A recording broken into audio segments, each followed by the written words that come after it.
Hey guys, Ernie here and welcome to the Paleo Hiker MD channel. Today we're going to take a look at a new piece of gear that I got, which is a new kettle. This kettle is an aluminum kettle made by Expedition Research. For years I've owned these kettles from Trangia, and they're kind of the standard, I guess, the old time kettle to compare the newer ones with. This new Expedition Research kettle has several new features that it says are better than the old ones. So we're going to take a look at the new kettle in detail, compare it to the old style, and see if it's really better, and see what we think about it. Stay tuned and we'll check it out. Thanks for watching.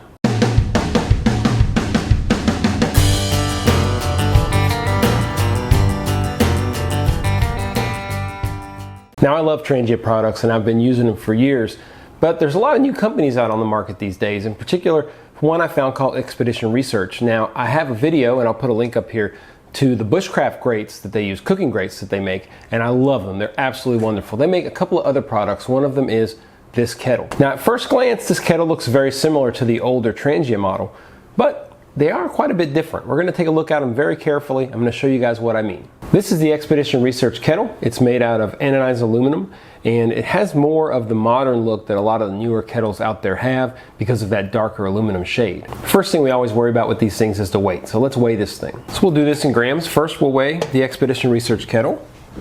We're getting 159 grams, all right? And as a comparison, because that's what we're doing, we're going to compare that with the Trangia kettle. This is 177 grams, so a little bit more. Of note, this is the 0.9 liter. This is sold as the 0.9 liter kettle, okay? This particular model says it will boil 600 milliliters of water, and it will safely carry 800 milliliters of water. It has what they call a stay-on lid. I'll show you guys that in a little while. It has a silicone handle on the top and a silicone locking mechanism here. A little bit about the locking mechanism itself, and we'll compare it as well with the Trangia. If you look here, this particular locking on the top is not as stable, okay? But if you lock it all the way, this lock is very stable. You can barely move it, okay? And it's very well done. It's a very positive stop. It just wiggles a little bit on the top, which I don't mind at all. If you look at the Trangia, it's kind of the opposite. This top here is very tight, very, very tight. When you look to the side, it's very loose. So just the difference between the two. I tend to like the positive stop being more on the side. When it's too tight up here and you're moving it around, sometimes you can easily kind of spill some water, okay? And I like the other one because of that. I think that'll be more of a personal preference thing though. I want to show you guys something interesting about the sizes of these two kettles. Remember, this states that it will safely boil 600 milliliters of water and carry 800 milliliters of water. This is marketed as a 900 milliliter or 0.9 liter pot. Let's take a look at that closely. So take a look at this. If you look at the side profile of these two kettles, you'll notice that the actual area where water is supposed to sit, okay? And what I mean by that is this area, the flat area here and the flat area here. They are exactly the same. The Trangia states that it's a 0.9 liter pot, and I can tell you that that's a maximum capacity. It's not going to be able to boil 900 milliliters. The Expedition Research states that it's basically an 800 milliliter pot, or 0.8 liters, for carrying capacity, and 0.6 or 600 milliliters for boiling. What I think is interesting is if you just look at the design of the tops, okay, this top basically is inverted, so it flips down into it, and that is a significant space saving, much shorter profile. This one, basically the top just sits on top. It's a less slim profile. You can see that definitely here, that it is space saving without question. And the interesting thing is, I don't think there's a big difference in the amount of water that they can carry. So let's put that to the test. So we'll start with the Trangia. Now what I've done, I've filled up this Trangia up to this transition point, okay? Both of them have the exact same amount of space between the bottom and the transition point. So we're gonna weigh how much water each of these can carry, okay? So the Trangia can hold 627 grams of water. I'm gonna pour it back in there and we'll see how much the Expedition Research can hold. 708 grams. It holds more than the Trangia. Now the Expedition Research claims to have a precision pour spout, or a micro pour spout. Now this is the spout for the Trangia. Let's see how it looks pouring.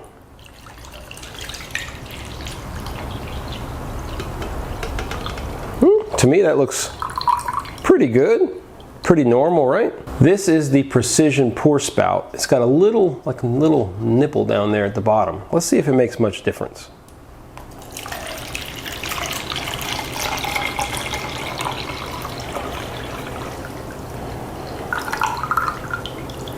Well, pours nice. They both seem to pour nice, really. I don't know that I see much difference in that micro precision pour.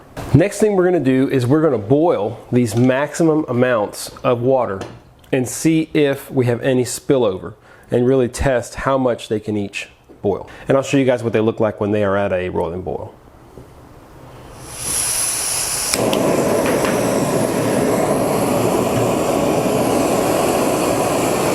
All right, so there it is at a real rolling boil. Again, that's pretty much maximum, I think. I'm getting just a small amount of water shooting out of the spout, but really handling that amount of water just perfect. So now I'm going to switch over to the other one. So I've got the Expedition Research going. One of the things I'm worried about is because of the smaller profile here, okay, whether or not it will be able to handle a full amount of water and not spill out either from the spout over here or from these drain holes over here. So let's find out. Let's get it to a boil. All right, we are at a strong rolling boil, and you can see just in the back there, we have a little bit of water coming through those drain holes, but nothing tremendous. It's not spurting out or anything. And there's very little, although some, just like with the Trangia, some small amount of water kind of just coming out here and dripping outside of the spout itself. So there's a look at these two kettles. One other thing I want to talk about is this says it has a stay-on lid. Now this is one of the things that really aggravates me about this kettle or some other kettles. When you start to go, watch.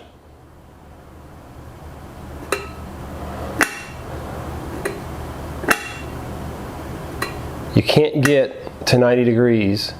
90 degrees is coming off and it's off right at 90 degrees. This one states that it's a stay on top. If y'all see, you get to 90 degrees and it is right on there. Now you can make it come off. Look, I'm past 90 degrees. Quite a bit past. It will come off eventually, but that's pretty impressive. I hope you guys can see. I'm at 90 degrees there.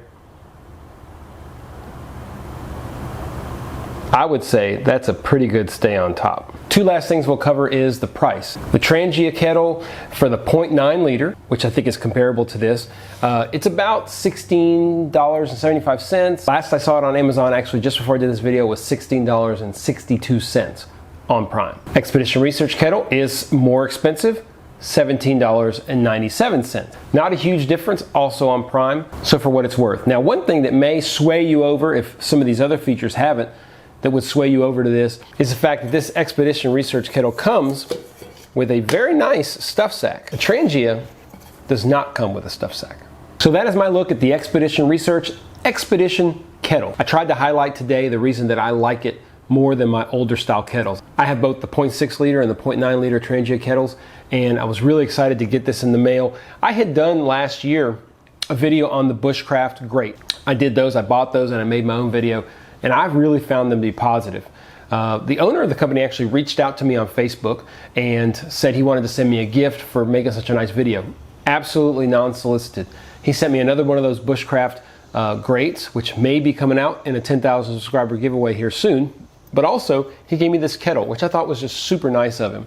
And I thought, you know what, I'm gonna compare it and I'm gonna really look at it and see if it's better than my other kettles, because I've used the Trangia kettles for many years. I can say that I do think this is better on multiple counts. First of all, it does have a smaller footprint that makes it easier to pack up. The fact that the lid is kind of inverted really gives you, about a ½ inch less space on top. The other thing is that even though this Trangia kettle says it's a 900 milliliter kettle, that's how much it can carry. That's not how much it can boil. Most of the time when we're using these particular kettles, we're using it to boil.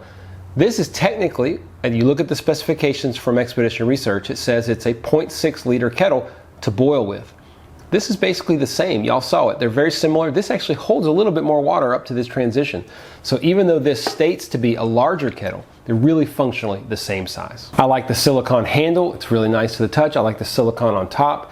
I've not used this over an open flame yet. I will. I've used the Trangia several times over an open flame and not had any problems. Similarly, I don't expect problems with this because the design of the handles and the way that they're coated is actually very similar. As far as the spout goes, the micro pour precision spout, maybe it's meant if you're actually pouring very small and very precision amounts of water, but I really didn't see a whole lot of difference between the two spouts. But the fact that this does come with a custom fitted stuff sack really does take it over the edge for me. I like having things inside of stuff sacks. I don't like having metal banging on metal inside of my backpack when I put things in there. So I think I've covered it all. I appreciate y'all checking out the Paleo Hiker MD channel. I did want to do a review on this particular kettle. Like I said, I got it from the company owner as a gift. He did not ask me to do a review on it. This is something I'm doing on my own because I really like the product and I think it's worth you guys checking out. I really appreciate all the input here on YouTube. If you like this video, give it a thumbs up below. Helps spread things across YouTube and helps other people get to watch videos from the channel. If you like this video, check out my other videos, and if you like those, consider subscribing. I think you'll enjoy the content that we put out week after week. I let out new videos every Tuesday, occasionally a DIY video on Fridays, have one of those coming up soon, but my main stuff is bushcraft and hiking, and that comes out every Tuesday. I look forward to hearing what you guys think about this particular kettle. If any of you haven't and have used it, I'd love to hear about that as well. If you do like it, head over to Amazon. You can pick one up on Prime, along with those bushcraft cooking grates. Cannot recommend those enough. Once again, guys, thanks for watching. Stay tuned for more videos here on Paleo Hiker MD.